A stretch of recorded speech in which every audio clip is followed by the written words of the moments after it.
दोस्तों नमस्कार।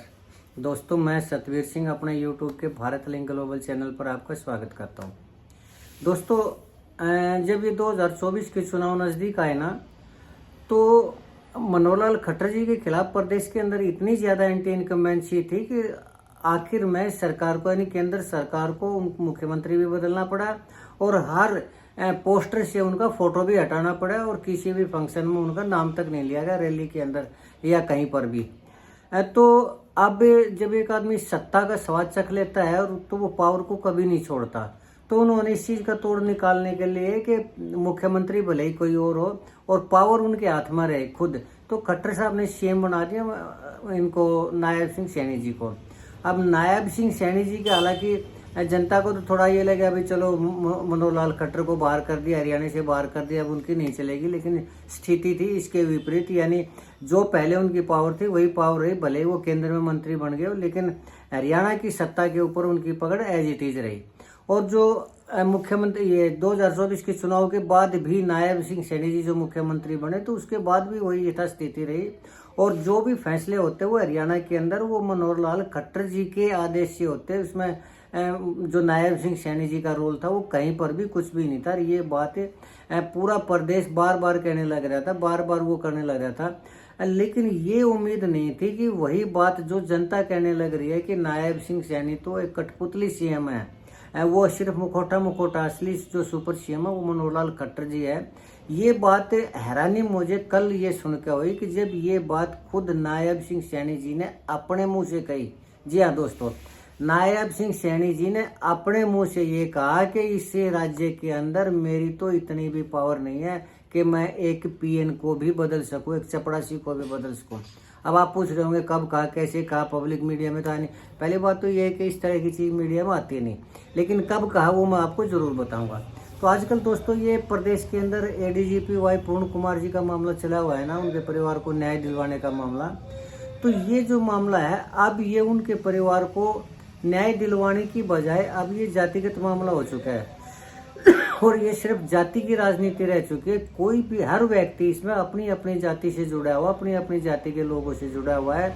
जहाँ उनकी पूर्ण कुमार जी का परिवार है वो दलित समुदाय से आते हैं, तो प्रदेश के जितने भी दलित समुदाय के लोग हैं वो उनके साथ जुड़ चुके हैं और वो ये कहने लग रहे हैं कि अगर अवनीत पी कुमार जी यानी जो उनकी धर्मपत्नी उनको न्याय नहीं मिला और उनके अनुसार नहीं हुआ, तो हम प्रदेश के अंदर इतना बड़ा आंदोलन करेंगे आगे वो सरकार से संभल नहीं जाएगा। और उधर से जो नरेंद्र बिजानिया जाट कम्युनिटी से, तो जाट कम्युनिटी के लोग इकट्ठे हो चुके हैं और वो ये बार बार धमकी दे रहे हैं कि अगर बगैर जांच के, बगैर इन्विटेशन के उनके खिलाफ नरेंद्र बिजानिया के कोई खिलाफ की, तो न सिर्फ का पंचायत बल्कि जाट समुदाय भी इसका तगड़ा जवाब देगा। और सिर्फ जाट समुदाय नहीं, अब तो वकील बिरादरी है वो भी नरेंद्र बिजानिया के पक्ष में आ चुके हैं। और अब जो इसमें मुख्य जो आरोपी है वो अपने शत्रुजीत जी हैं, शत्रुजीत कपूर जी, तो वो पंजाबी बिरादरी उनके पक्ष में आ चुकी है। तो अब वो ये कहने लग रहे हैं कि अगर उनको हटाया गया या बगैर जांच के उनको दोषी ठहराया गया तो वो उनके पक्ष में आंदोलन करे। कहने का मतलब ये है कि अब न्याय का जो मामला है वो पीछे जा चुका है, उस परिवार को न्याय दिलवाने का। जो पूर्ण कुमार जी है उनकी डेड बॉडी का अंतिम संस्कार करने का मामला पीछे जा चुका है। अब प्रदेश के अंदर मामला जाति का हो चुका है, सब अपनी अपनी जाति का वो करने लग रहे। तो ऐसे ही माहौल में कल कोई प्रतिनिधिमंडल सीएम साहब से मिला दिन में, तो उन्होंने सीएम साहब का जो उनके नेता थे प्रतिनिधिमंडल के, उसके नेता ने कहा कि जी शत्रुजीत कपूर जी के खिलाफ कार्रवाई चाहिए, पूरे प्रदेश की डिमांड है और प्रदेश ये चाहता है कि शत्रुजीत कपूर के खिलाफ कार्रवाई की जाए और उनको सस्पेंड किया जाए और एफआईआर दर्ज हो चुकी है तो उनको जेल में डाला जाए। तो वहाँ पर जितने भी ब्यूरोक्रेट्स थे, सलाहकार थे, उच्च अधिकारी थे, वो भी बैठे हुए थे। तो उन्होंने नायब सिंह सैनी जी ने एकदम ये कह दिया अब ठीक है जी, डीजीपी शत्रु कपूर जी को सस्पेंड करो। तो अचानक वो कोई कहते हैं प्रतिनिधिमंडल उनका धन्यवाद करता है या और कुछ कहता है, उससे पहले ही सरकार के एक प्रिंसिपल सेक्रेटरी हैं, chief principal secretary Rajesh Khullar ji. हालांकि राजेश खुल्लर जी रिटायर हो चुके हैं, लेकिन फिर भी ये मनोहर लाल खट्टर जी के खास आदमी थे, उन्होंने दोबारा उनको चीफ प्रिंसिपल सेक्रेटरी बना दिया। तो वो खड़े होकर एकदम बोले ये नहीं हो सकता सैनी साहब। तो अब हैरान एक अधिकारी एक सीएम को, मुख्यमंत्री को, वो मुख्यमंत्री जो संवैधानिक रूप से किसी भी स्टेट का सबसे ज्यादा बड़ा पद है और सबसे बड़ा मुखिया है वो। रही बात ब्यूरोक्रेसी के अधिकारियों की, तो वो अधिकारी उनको सहयोग करने के लिए, उनके हेल्प के लिए होते हैं। जबकि संवैधानिक रूप से प्रोटोकॉल के हिसाब से मुख्यमंत्री सबसे बड़ा पद होता है। उसी सबसे बड़े पद पर या कुर्सी पर बैठे हुए नायब सिंह सैनी को राजेश खुल्लर जी कहते हैं कि ये नहीं हो सकता जी, उनके खिलाफ कार्रवाई नहीं हो सकती। और फिर पूछे क्यों नहीं हो सकती, तो उन्होंने पूछा कि जी हमें क्या पता उनकी कैसे हत्या हुई, क्या पता उन्होंने अपनी पिस्टल से आत्महत्या की है या नहीं की है, क्या पता है कि 47 से उनको गोली मारी गई हो। तो वो जो प्रतिनिधिमंडल था ना, वो उसका जो मुखिया जो कह रहा था, तो उन्होंने ये भी कहा कि मुख्यमंत्री खुल्लर साहब, मुख्यमंत्री सैनी साहब हैं, आप नहीं हैं। तो खुल्लर साहब ने कहा कोई बात नहीं होंगे, लेकिन वो कार्रवाई नहीं हो सकती शत्रुजीत कपूर के ऊपर। अब ये देखिए दोस्तों स्थिति क्या थी, और उसी स्थिति के अंदर एक संवैधानिक, सबसे बड़े संवैधानिक पद का कैसे अपमान किया गया, और उस अपमान को स्वीकार करते हुए नायब सिंह सैनी जी ने उस प्रतिनिधिमंडल को ये कहा कि मेरी तो एक चौकीदार को भी ट्रांसफर करने की पावर नहीं है। अब ये बात दोस्तों आप पब्लिक मीडिया में देख सकते हैं। कल ही मैंने उस प्रतिनिधिमंडल की और उस जो प्रतिनिधिमंडल का नेता था उसकी वीडियो कल मैंने सोशल मीडिया पर देखी, यूट्यूब के ऊपर आप भी दे सकते हैं। वो अपना बार बार ये जवाब देने लग रहा है। तो अब सवाल ये है दोस्तों कि जब एक इतना बड़ा पद के ऊपर कोई व्यक्ति बैठे है, क्या उसका ऐसे अपमान किया जाता है? और क्या नायब सिंह सैनी जी अपना अपमान जो खुद करवाने लग रहे हैं, किस लिए करवाने लग रहे हैं? क्या एक जो जनता है, प्रदेश की जनता है, वो उनकी तरफ न्याय के लिए देखने लग रही है, और वो सिर्फ इस बात के ऊपर है कि मेरे पास तो पावर ही नहीं है, आंखें बंद करके बैठे हुए। तो फिर क्यों बैठे हुए हैं? क्या मान सम्मान से ज्यादा कोई पद है, या फिर इस सीएम की कुर्सी को एंजॉय करने के लिए, पावर को एंजॉय करने के लिए नायब सिंह सैनी जी को कठपुतली मुख्यमंत्री बनना भी मंजूर है, भले ही पब्लिक के सामने उनकी इंसल्ट हो या उनके पास कोई भी पावर ना हो। अगर ऐसा है तो ये डेमोक्रेसी का अपमान है दोस्तों, सरेआम अपमान है। जैसा कि उस लीडर की पब्लिक डोमेन में आप भी देख लीजिए, जैसे कि मैंने वो वीडियो सुनी, उसके आधार पर ये बात अगर हुई है तो ये वास्तव में लोकतंत्र का अपमान है। और इसका अपमान करने वाला और कोई नहीं, वो है खट्टर साहब, मनोहर लाल खट्टर जी। क्यों? क्योंकि आज भी लोग ये कहने लग रहे हैं कि आज अगर कोई फैसला होता है तो मनोहर लाल खट्टर जी सुपर सीएम है, और उनके कहने से होता है। अगर ये बात कल हुई जो सच हुई, तो ये भी सच लगने लग रही है कि मनोहर लाल खट्टर जी ही सुपर सीएम है। और वो क्योंकि अब हरियाणा की चुनावी राजनीति से दूर हो चुके हैं, हरियाणा के मुख्यमंत्री नहीं रहे, तो हरियाणा के अंदर क्या हो रहा है, कैसे हो रहा है, क्यों हो रहा है, उनको क्या लेना देना। वैसे भी एक परिवार के न्याय का मामला है, तो परिवार खट्टर साहब का परिवार नहीं है, उनके जो गुरु हैं मोदी जी, वो अपनी घरवाली को छोड़े हुए घूम रहे हैं। तो उनको परिवार के दर्द को क्या महसूस हो, क्या पता उनको परिवार का दर्द क्या होता है, क्या पता उनको कि एक औरत का जो पति इस दुनिया से जाता है तो उसको, वो भले ही कितने बड़े पद के ऊपर हो, लेकिन उसका दर्द उसके अंदर वो औरत ही जान सकती है। और क्या वो एक जो 2 बच्चियां हैं, उनके बाप खोने का जो डर है, जो दर्द है, वो एहसास है, वो खट्टर साहब क्या जाने। उनको अपनी राजनीति से मतलब है, उनको अपनी उस पावर से मतलब है। लेकिन एक चीज़ है, सैनी साहब से मैं पूछना चाहूँगा कि क्या ये पावर, ये एंजॉयर, ये अपने साथ लेके जाएंगे? क्या उनका परिवार नहीं है नायब सिंह सैनी जी का? अगर आज पी अवनीत कुमार जी की बजाय उनकी अपनी बेटी होती तो उनके साथ ये हादसा हुआ होता, तो क्या आज वो ये कह देते हैं कि मेरी तो कोई पावर ही नहीं है, पीएन को बदलने की भी पावर नहीं है, मैं क्या करूं? अब उसका हस्बैंड मर गया तो मर गया, क्या वो तब भी ये जवाब देते?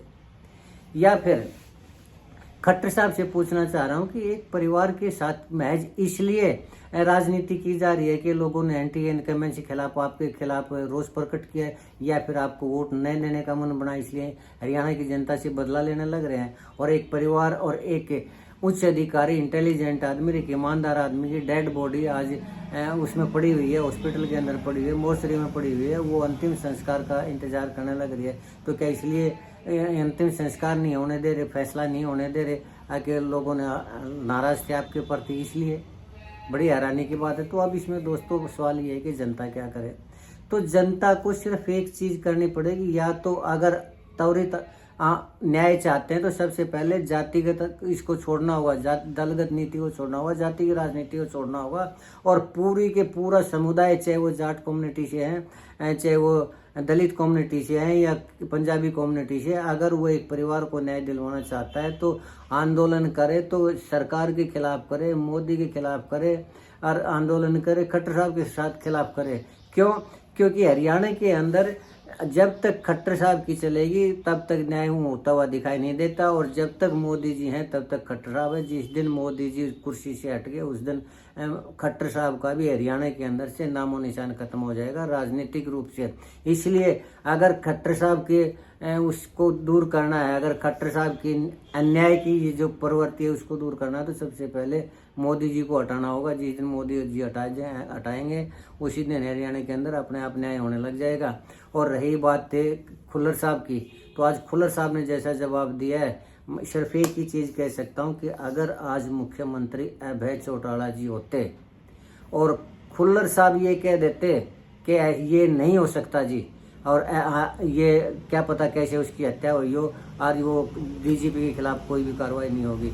अगर वो ऐसा कह देते उठ के खुल्लर साहब और अभय चौटाला जी सिर्फ एक बार उनकी तरफ देख भी लेते ना, तो मुझे यकीन था कि खुल्लर साहब का पैंट में पेशाब निकल जाता। इतने ज़बरदस्त आदमी है वो। और आज मुझे ऐसा लग रहा है कि काश वो मुख्यमंत्री होते तो किसी चीफ प्रिंसिपल सेक्रेटरी की, क्या किसी की इतनी हिम्मत नहीं होती जो एक मुख्यमंत्री को ये कह दे कि ये नहीं हो सकता। सबसे बड़ा संवैधानिक पद मुख्यमंत्री का होता है, और मुख्यमंत्री को एक अधिकारी ये कह रहा है अगर ये नहीं हो सकता, बड़े हैरानी की बात है। लोकतंत्र का इससे बड़ा और क्या अपमान होगा। खैर दोस्तों, चलिए क्या कह सकते हैं कि अब ये पावरफुल आदमी पावरफुल होते हैं, और इन्हीं पावरफुल आदमियों ने एक ईमानदार अधिकारी की जान ले ली और अब उसका अंतिम संस्कार नहीं होने दे रहे।